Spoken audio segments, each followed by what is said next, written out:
안녕하세요. 이정입니다. 저희는 2020학년도 사관학교 국어 영역 함께하고 있고요. 오늘 이 시간은 36번부터 마지막 45번까지 문제 한번 풀어보도록 하겠습니다. 자, 그러면 문제는 36번. 36번부터 39번에 해당하는 내용 한번 읽고 정리하고 문제 함께 풀어보도록 하죠. 앞부분 줄거리입니다. 재상 윤헌의 아들 지경과 참판 최용일의 딸 연화는 서로 사랑하여 혼례를 올리려 하지만 서로 사랑합니다. 올리려 하지만 임금은 이를 무시하고 창원급제한 지경에게 후궁인 귀인 박씨의 딸 딸과 옹주와의 혼례를 하교한다. 지경은 이를 거부하지만 임금은 화를 내며 위력으로 혼례를 강행한다. 이에 지경은 최용일에게 연화를 만나게 해달라고 부탁합니다. 공이 가로되 불가하나 내 아내이니 잠깐 보고 가라. 엄파의 소저를 부르니 소저가 승명하여 전당에 이르러 부인 곁에 앉아 수계함을 띄어 사색이 태어나여 아는 듯 모르는 듯하고 아리따운 태도가 달 같아 반가운 정이 유동하고 어진 태도가 약한 기질을 대하며 마음이 깨어지는 듯하니 공의 부부가 더욱 슬퍼하더라. 지금 헤어지기 싫어서 슬퍼합니다. 돌아가기를 잊지 않았으니 공이 여아를 들여보내고 생의 손을 잡고 밖으로 나와 10분 계유하니 생이 부득이 돌아와 병이 되어 식음을 패하더니 갈 일이 다다라 생려할세 옹주의 자색이 전혀 없고 포독부린 함이 외모에 나타나는지라 생이 더욱 불쾌하여 띠를 끄르지 아니하고 밤을 새우고 명주에 입골하여 무난하니 상이 웃으며 가로되 내 죄가 크게 통하나더니 이제 자식이 되어 가장 어여쁘다라고 합니다. 별로 마음에 안 들어서 생이 더욱 불쾌하여 띠를 끄르지 아니했대요. 그리고 밤을 새우고 갔더니 어여쁘다라고 하시고 즉시 부마의 관교를 주시니 부마 공주의 남편이죠. 부마의 관교를 주시니 웃고 꿇어 받자와 개하하여 사은하고 귀인을 보니 극히 교만하고 표독하니 더욱 모골이 송연하더라. 마음에 안 든 건 여선합니다.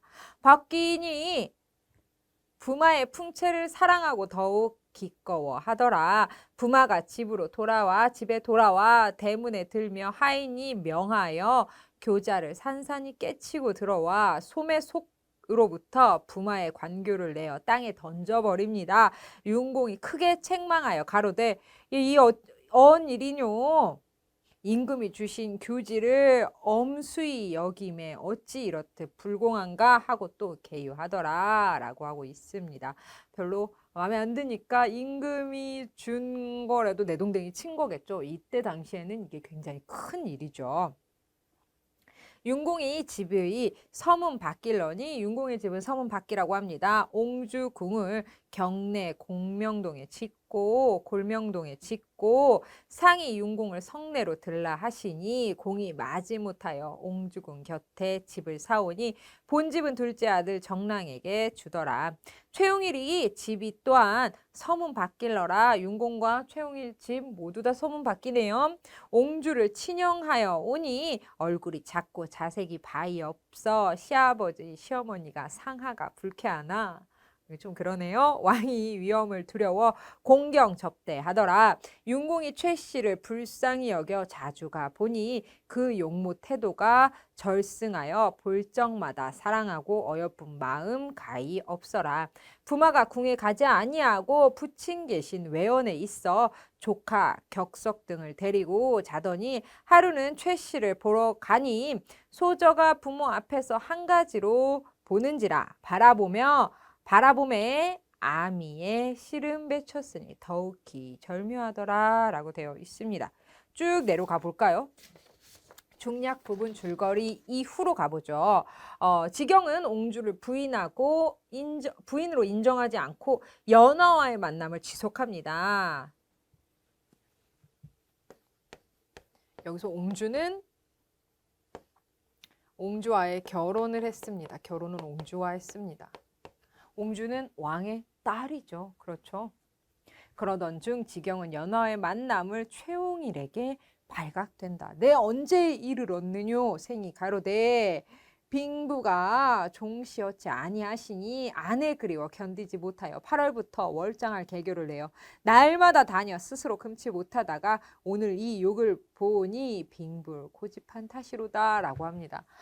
결혼은 옹주와 했지만 계속 연하를 매일매일 만나러 왔대요. A 부분 볼게요. 내 어찌 그리 미혹한가? 옹주를 중대하여 자녀를 낳고 살며 옹주를 계하며 내 부친과 내 주상께 이런 절박한 사연을 고할 것인즉 주상은 인군이 시리니 그때 빛나게 해로하기는 생각지 아니하고 갈수록 옹주를 박대하며 귀인의 험담을 이루고 복성군을 미워하며 밤을 타 도망하여 날마다 내 집에 오니 옹주가 알면 화가 적지 아니하리라 끝을 어이할꼬라고 지금 최홍일이 지경에게 말합니다. 옹주와 사이좋게 지낼 때 일어날 수 있는 일과 옹주를 박대했을 때 일어날 수 있는 일에 대해서 설명해 주고 있죠. 부마가 가로되 라고 하면서 난들 그러고 싶겠소 라고 하면서 쭉 이어갑니다. 어찌하든 밤이 깊었으니 들어가 자라 라고 이야기합니다. 그러고 나서 쭉 내려와서 내 비록 용렬하나 임금의 딸이요 옹주가 이야기합니다. 이제 드디어 들켰네요. 그렇죠. 밤마다 결혼한 서방님이 나 아닌 다른 사람을 자꾸 만나고 오는 것을 맞닥뜨리게 되고 드디어 이야기를 합니다. 내 비록 용렬하나 임금의 딸이요 빅내로 부마의 아내가 되었거늘 엄수히 여겨 천대하기 심하도다. 최 씨를 얻고 고하였으되 태부는 두 아내에 두는 법이 없거늘 부마 어찌 두 아내 있으리요. 최홍일은 어떠한 사람이었는데 부마에게 재치를 주어 주상과 첩을 엄수히 여김이 심하뇨 라고 이야기를 한 거죠. 너 어떻게 그럴 수 있어? 그랬더니 지경이 정색하며 가로되 내 할 말을 옹주하시는도다. 내가 할 말 네가 하고 있다. 일국에 도령이 가득하거늘 이미 얻은 사람을 내 어찌 조강지처를 버리고 부귀를 탐하여 옹주를 활약하리요. 옹주 만일 최 씨를 청하여 한 집에서 화목하기를 황영을 본받을진데 최 씨와 같이 공경하고 활약하려니와 특이하여 나를 원망한즉 한평생 방명을 면치 못하리로다 라고 하고 있습니다. 지경은 옹주에게 연하의 사랑을 인정할 때 일어날 수 있는 긍정적인 상황과 옹주가 자신을 원망할 때 생길 수 있는 부정적인 상황 모두 이야기하고 있네요. B 부분이요. 자, 그럼 36번 볼게요. 연하는 지경이 언약을 지키지 않았다는 이유로 지경을 만나지 않고 있나요? 아니요. 매일 만나고 있죠. 옹주는 지경이 연하를 만나는 것을 알아채고는 임금을 원망하고 있나요? 아니죠. 누구 원망하고 있나요? 지경을 원망하고 있죠. 지경은 옹주를 만나보고는 박귀인과는 달리 표독하다는 인상을 받았다라고 했는데 지경은요. 옹주, 그 다음에 박귀인 모두 표독하다라고 생각하고 있습니다. 달리가 아니라 모두. 최홍일은 임금이 시켜서 어쩔 수 없이 성내에서 서문 밖으로 이사를 했다라는 것이 아니라 원래 서문 밖에 살았습니다. 글 안에서 확인할 수 있죠. 원래부터 서문 밖에 있었습니다. 자, 지경은요. 제가 계속 자경이라고 하는 것 같은데 지경은 부친은 연하와의 만남을 막기 위해 지경이 옹주궁을 떠나지 못하게 했다라는 거 확인할 수 있습니다. 그래서 가장 적절한 것은 5번 찾아주시면 되겠습니다. 그 다음 37번으로 가보죠. A와 B에 대한 설명으로 적절한 거 묻고 있습니다. 자, 지금 A는요. 누가 누구에게 말한 겁니까? 최홍일이 지경에게 옹주와의 사이에 대해서 경고하고 있는 것이고요. B는요. 지경이 옹주에게 이야기하고 있습니다. 자, 그럼 A부터 볼까요? A는 상황의 불가피성을 근거로 설득하고 있고요. B는 상대방의 과거 행적을 근간으로 비판하고 있다라고 했는데 A와 B 모두 다 긍정적인 일, 그 다음에 부정적인 일 모두 얘기하고 있죠. A와 달리 B는 상대방에게 특정한 상황을 가정하여 문제 해결 방법 제시하고 있는 거 아니고요. 3번, 4번도 아닙니다. 5번 한번 바로 볼게요. 자, 왜 3번, 4번을 그냥 건너뛰었냐면 여러분들 너무 아닌 이야기를 계속하고 있어서 5번 보시면 차라리 정답을 정리하고 가는 게 좋을 것 같아요. A와 B 모두 상대방의 선택에 따라 나타날 수 있는 긍정적인 상황과 부정적인 상황 모두 제시하고 있습니다. 네가 A 옹주하고 잘 지냈을 때 이렇게 내가 나중에 왕에게 말해서 될 수 있고 만약에 박대하면 옹주를 박대하고 기인의 험담을 이루고 복성군을 미워하면 어디서 많이 들어보셨죠? 복성군, 경빈박씨 많이 들어보셨을 것 같아요. 밤일타 도망하여 날마다 내 집에 오니 옹주가 알면 화가 날 거야. 끝을 어찌할꼬? 라고 하면서 이야기하고 있는 거죠. 그래서 A에서는 긍정적, 부정적 상황 모두 얘기하고 있고요. B도 마찬가지입니다. 옹주가 이야기를 하는 거죠.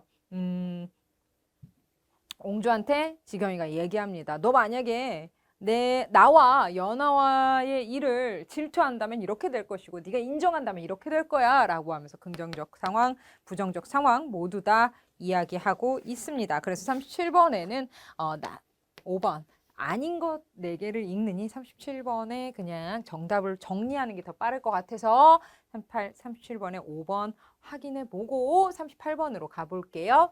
기억에서 미음에 대한 설명으로 적절하지 않은 거. 자, 기억은요.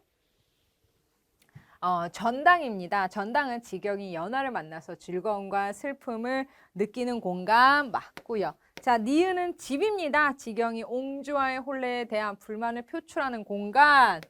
냅다 던져버리죠. 그 다음에 디귿은 옹주궁입니다. 임금이 옹주의 부탁을 받고 지경을 벌하기 위해 만든 공간이 아니라 어때요? 결혼하고 함께 지낼 집으로 마련된 것이죠. 그래서 결혼 후 살 집이라고만 정리할게요. 자, 리을은요. 외헌입니다. 지경이 옹주를 만나지 않으려고 의도적으로 선택한 공간. 지경이 옹주를 만나지 않으려고 외연에만 있었고요. 내당은요. 부마와 옹주가 화를 나누면서 갈등을 드러내는 공간입니다. 그래서 적절하지 않은 것은 3번 찾아주시면 되겠네요. 저희는 39번으로 가볼게요. 자, 보기를 참고하여 감상한 내용으로 적절하지 않은 것이라고 묻고 있습니다. 자, 보기를 보시면요. 윤지경전은요. 역사적 상황을 바탕으로 허구와 사실을 적절히 조화시켰다. 역사적 실존 인물인 중종. 누군지 아시죠? 귀인박씨, 복성군 많이 들어보셨습니다. 지금은 저는 직접 봐서 알고 있지만 지금은 아마 여러분들이 아마 찾아봐야만이 볼 수 있는 여인천하라는 드라마를 통해서 경빈박씨, 복성군, 그 다음에 이 중종, 그 다음에 난정이 이러한 이름들이 나오게 됩니다. 그래서 이런 방식은 작품의 사실감을 높여줍니다. 또한 권력을 내세워 위력으로 자신의 입장을 강요하는 인물과 신의를 지키려는 인물의 갈등이 드러난다. 이 과정에서 왕의 권위에도 굴하지 않고 사랑의 쟁취를 위해 고난을 무릅쓰는 남자 주인공 누구? 남자 주인공을 통해 새로운 인간상을 제시하고 있다라고 했습니다.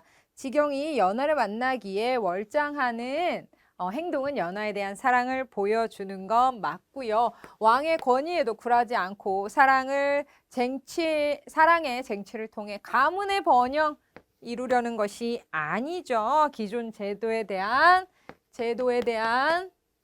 저항 의식인 것 같아요. 이때 당시만 하더라도 왕의 말은 거의 목숨이 왔다 갔다 해도 왕의 한마디에 목숨이 없어질 수 있는, 달아날 수 있는, 끊길 수 있는 그런 상황이었죠. 그렇기 때문에 뭐 지금의 법과는 아예 차원이 다른 그런 상황이었을 것 같아요. 근데 여기 안에서 그래서 보면 부마에 띠를 던진다라는 표현이라던가 원망하는 것을 통해서 그 당시의 제도의 저항 의식을 나타내고 있습니다. 최용일과 지경의 대화 과정에서 귀인박씨와 복성군이란 역사적 실존 인물이 거론되어 사실감 높여주고 있고요. 옹주와 활약하지 않고 혼례를 약속한 연인을 버리지 않는 태도에서 신의를 지키려는 모습 확인할 수 있습니다. 이미 혼례를 약속한 지경에게 위력으로 옹주와 혼례를 시킨 누구? 임금. 권력을 내세워 자신의 입장만을 강요하는 인물이고요. 이 임금에 대해서 그리고 저항하는 의식도 드러나 있네요. 그래서 39번에 아닌 거, 적절하지 않은 것은 2번 하나 찾고 바르게 고쳐주시면 되겠습니다. 저희는 40번부터 45번까지 해당하는 글을 한번 읽고 문제 풀어보도록 하죠. 자, 40번 한번 정리하면서 풀어볼게요. 자, 지상에서 우주 공간에 있는 미확인 인공위성을 관측하는 작업은 두 가지 방향으로 이루어집니다. 하나는 인공위성의 위치를 파악하는 것이고 하나는 인공위성의 위치.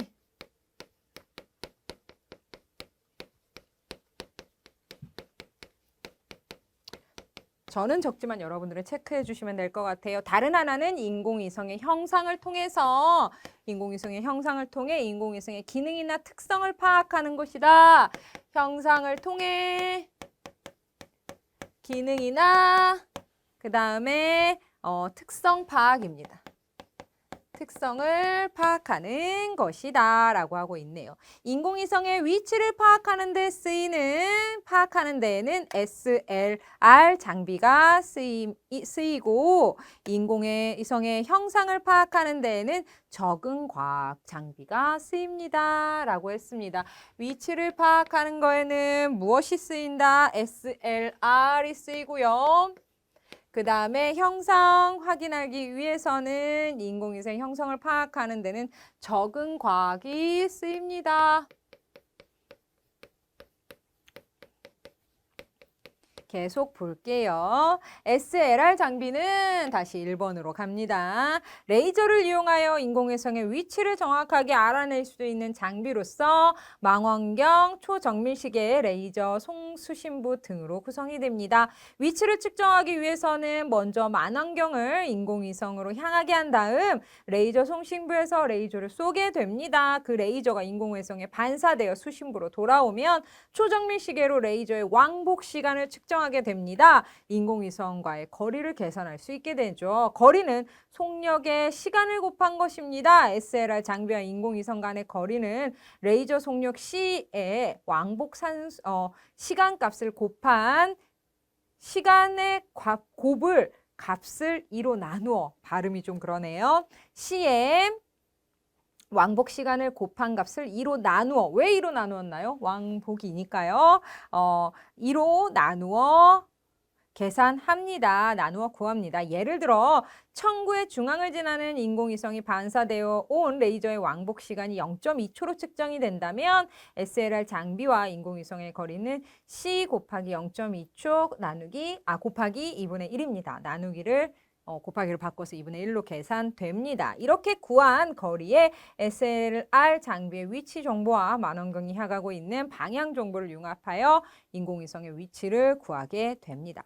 그런데 이렇게만 해서 인공위성의 정확한 위치를 알 수 없습니다. 여러 가지 요소들로 고려돼야 하지만 대기로 인한 오차를 생각해야 합니다. 진공에서의 빛의 속력을 A, 매질에서의 빛의 속력으로 나눈 값을 A 매질의 굴절률이라고 합니다. 매질의 밀도가 클수록 빛의 속력은 느려지며 파장의 길이는 짧아집니다. 여기 밑줄 그어 주셔야 되겠네요. 매질의 밀도가 클수록 빛의 속도는 느려지며 파장의 길이는 짧아진다. 레이저는 지구의 대기를 지나면서 속력이 달라집니다. 따라서 레이저의 왕복 시간만으로 계산된 거리는 대기로 인한 오차를 보정하는 수학 모델인 대기 모델을 적용하여 수직적 오차를 보완해야 합니다. 라고 되어 있습니다. 그 다음 한 문단 뛰어넘어서 파면은 이라고 들어가 볼게요. 파면은 특정한 시간에 파면으로 넘어가 보죠. 파면은 특정한 시간에 파동의 위상이 같은 점을 연결하면서 생긴 가상의 면으로서 빛의 진행 방향에 대해서 수직입니다. 파면이 평면인 빛을 평면파라고 하고요. 평면이 가까운 것을 평면파. 라고 하고요. 그 파면이 튕겨져 나온 수직으로 튕겨져 나온 그 파면이 빛을 우주에서 지구로 오는 빛의 대기권을 통과하면서 굴절하게 되는데 난류를 만나기 전에 빛의 파면은 여전히 평면에 가깝습니다. 그러나 대류권에서 난류를 만난 빛은 불규칙 굴절을 하여 방향이 제각각 달라집니다. 그런데 파면은 빛의 진행 방향의 수직이므로 이때 빛의 파면은 평면이 아니게 됩니다. 이 빛을 우리는 왜곡파라고 합니다.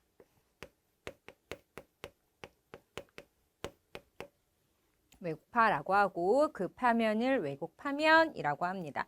이것이 별빛이 반짝이는 것처럼 보이는 이유입니다. 방향이 제각기 다르기 때문에 인공위성에서 오는 빛은 대류권의 난류를 통과하며 왜곡파가 되므로 만원경에 관측된 인공위성의 상이 흔들리는 것으로 나타납니다. 이를 보정하기 위해서 적응과학 기술을 사용하는데요. 적응과학 표시해 주시고요. 전문과학 장비는요. 만원경의 광선 분배기, 그다음 파면 센서, 그다음에 데이터 처리기, 제어기, 형상 가변 반사경 등이 추가됩니다. 지상에 설치된 만원경에 대기권을 통과한 빛이 들어오면 그 빛은 형상 가변 만원경을 거쳐 광선 분배기로 입사가 되고요. 들어오게 되고요.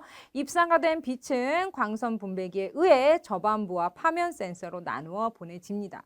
여러분들 제가 지금 쭉 읽고 있지만 이 이야기들, 이 글들을 모두 다 머릿속에 이해해서 정리한다라고 해서 정리가 될 수 있는 것이 아닙니다. 다만 우리가 문제를 풀면서 이 지문에 나온 정보를 가지고 문제를 해석해야 될 텐데, 해독해야 될 텐데 그랬을 때 그 부분을 빨리 찾기 위해서 우리가 네모를 치고 밑줄을 긋고 체크를 해두는 것입니다. 여러분에게 지금 머릿속에 모든 내용을 그리고 이해하라고 제가 지금 읽어드리는 게 아니에요. 그렇기 때문에 적응과학에는 어떤 것이 적응과학이고 적응과학 장비들은 무엇이 있는지에 대해서는 지금 밑줄을 그어 놓은 상태여야 합니다. 그 다음으로 돼서 파면 센서는 이라고 하면서 측정할 수 있다. 이 부분도 아하, 파면 센서에서 측정 방법이 나오면 이 부분을 활용해야 되겠구나. 이 부분을 읽고 문제를 해결해야 되겠구나 라고 체크를 해두시면 되겠습니다.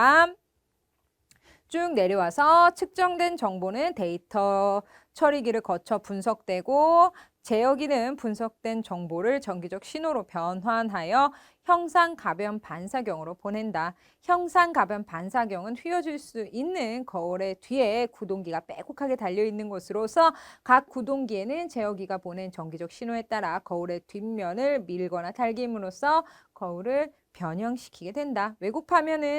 왜곡파면은 이렇게 변형된 거울을 통해 보정되고 우리 눈은 보존된 상을 볼 수 있게 되어 흔들림이 없어진다. 이러한 일련의 과정이 반복되기 때문에 인공위성의 형상을 보다 분명하게 파악할 수 있다라고 되어 있네요. 윗글을 이해한 내용으로 적절하지 않은 거, 평면 파국은요, 외면 파국과 달리 빛의 진행 방향에 대해 수직이다라고 했는데 평면 파면은요, 빛의 진행 방향에 대해서 수직 맞습니다. 왜곡 파면은요, 발음이 자꾸 이상하네요. 왜곡 파면 역시 진행 방향은 수직입니다. 어디에 나와 있나요? 오문단에서 확인할 수 있습니다.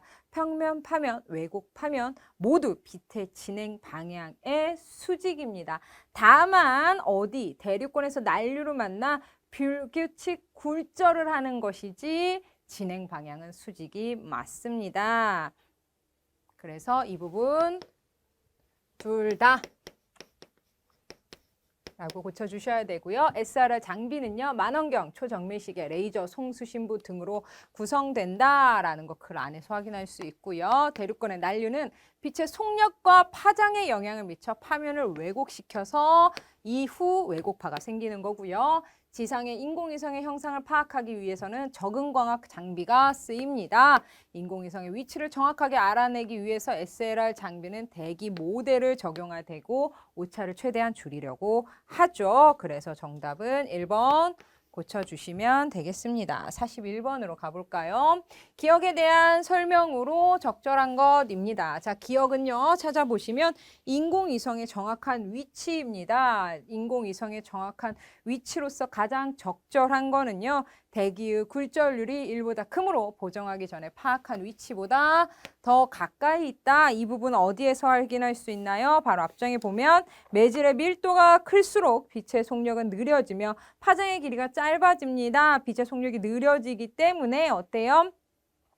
밀도가 클수록 달라지게 됩니다. 대기의 굴절률이 1보다 크므로 보정하기 전의 위치보다 더 가까이에 있다라는 거. 시간이 오래 걸린 것 뿐이지 어때요? 더 가까이 있다라는 거 확인할 수 있습니다. 가장 적절한 것은 2번 찾아주시면 되겠습니다. 제가 왜 가장 적절한 것만 파악하냐면 나머지는 좀 틀린 말이고 이치에 맞지 않는 말이기 때문에 2번만 정리하시면 되겠습니다. 그래서 이 부분에 대해서 잘 이해가 안 돼요 라고 하는 부분은 그런데 이렇게만 해서 기억, 인공위성의 정확한 위치를 알 수 없다, 오차가 있는 것이다 라고 하면서 그 문단 있죠? 그 문단을 다시 읽어보시면 될 것 같습니다. 42번으로 가보죠.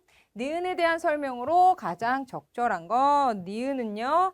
니은을 찾아보시면 별빛이 반짝거리는 것처럼 보이는 이유는요. 바로 무엇이다? 대륙권에서 난류를 만난 빛은 불규칙적으로 굴절을 하며 그 방향이 제각기 달라집니다. 그런데 파면은 빛의 진행 방향의 수직이므로 이때의 빛의 파면은 평면이 아니게 되고요. 이를 왜곡파라고 합니다. 이것이 별빛이 반짝이는 것처럼 보이는 이유입니다. 라고 되어 있습니다. 굴절률이 제각기 다르기 때문이죠. 42번에 4번 찾아주시면 되겠습니다. 그 다음 43번 가보죠. A의 문맥적 의미 쓰인 것이라고 되어 있습니다. A는요, 가깝다라고 되어 있습니다. 성질이나 특성의 기준이 되는 것과 비슷하다라는 의미죠. 이와 같은 뜻은요, 3번. 성질이 비슷하다라고 할 수 있습니다. 1번에 가깝다는요. 어느 한 곳에서 다른 곳까지 거리가 짧다라는 것이고요. 가까운 친구이다. 서로 다정하고 친하다. 그들은 가까운 장래에 시간적으로 오래 멀지 않은 미래에 주말에 가까운 친척의 결혼식에 다녀왔습니다. 촌수가 멀지 않은 친척에 라는 의미죠. 정답은 3번 찾고요. 그 다음 44번 갑니다. 자, 44번 같은 경우가 지금 그림도 나오고요. 아, 이거 어렵다라고 하시겠지만 44번 같은 경우가 본문을 확인하면서 체크하면 아주 좋습니다. 어느 부분에 나와 있냐면요. 적응과학 장비의 원리에 대해서 나와 있는 부분을 읽어가면서 찾아보시면 되겠습니다. 지문 앞장 말고 뒷장으로 넘어가서요.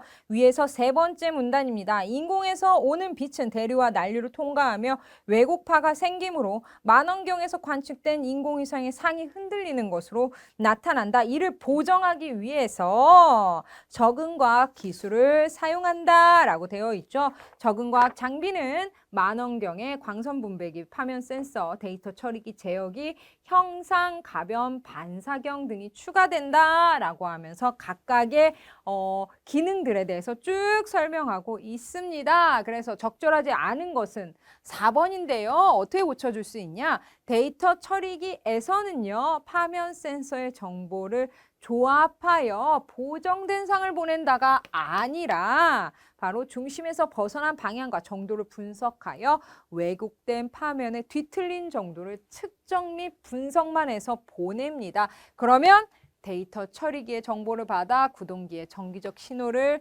제어기가 보내게 되는 거죠. 그래서 4번 확인해 주시면 되겠습니다. 나머지는 다 확인할 수 있고요. 저희 45번으로 가볼게요. 45번도 마찬가지입니다. 뭔가 되게 복잡하고 어려워 보이지만 그림을 한번 보면 보기부터 볼게요. 다음은 동일한 대상을 관측할 때 파면 센서 CCD에 맺힌 상입니다. 이 상은 적응과학 장비에 의해 보정되기 전의 모습입니다. 자, 그러면 가 같은 경우는요. 어때요? 정면에 격자 중심에 상이 맺혔나요? 그렇지 않죠. 그렇기 때문에 이는 왜곡파입니다. 그러면 나는요. 격자 중심의 상이 또렷하게 맺혀 있죠. 그렇기 때문에 이는 평면파입니다. 자, 다는요, 어때요? 중심에 맺혀 있지 않죠. 그 다음에 라 또한 중심에 맺혀 있지 않습니다. 그래서 다 왜곡파입니다. 한번 볼까요? 나 상태가 지속된다면 파면의 변화가 없다고 볼 수도 있습니다. 맞습니다. 왜요? 평면파이기 때문에. 가와 달리 나는 평면파가 들어오고 있음을 알 수 있고요. 나에서 다로 달라진다면 빛의 파면이 바뀐 게 된 것이겠죠. 그 다음에 다는 나에 비해 파면이 뒤틀린 정도가 다가 더 심하기 때문에 왜곡파인 거죠. 다와 달리 라는 왜곡파가 들어오고 있음을 보여준다라고 했는데 다라 모두 왜곡파입니다. 다와 라 모두 왜곡파라는 거 확인할 수 있죠. 그래서 5번 고쳐주시면 되겠습니다.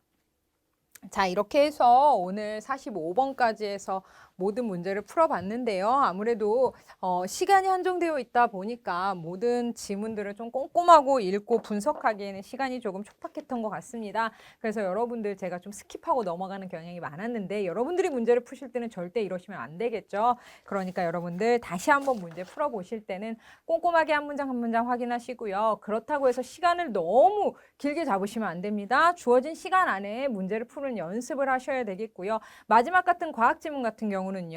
문제가 복잡해 보이더라도 그 원리는 아주 지문에서 있는 원리에서 크게 벗어나지 않으니까요. 지문에 있는 내용을 그대로 받아들이되 이해한다기보다는 나중에 그 문제를 풀어봄으로써 그 부분으로 갔을 때 다시 그 기억을 되살리기만 하면 됩니다. 그 부분이 어딘지만 확인이 된다면 가능한 것이기 때문에 여러분들 꼭 연습 필요하다는 거 다시 한번 말씀드릴게요. 오늘도 고생 많이 하셨고요. 전 다음에 또 다른 강의로 인사드리도록 하겠습니다. 고맙습니다.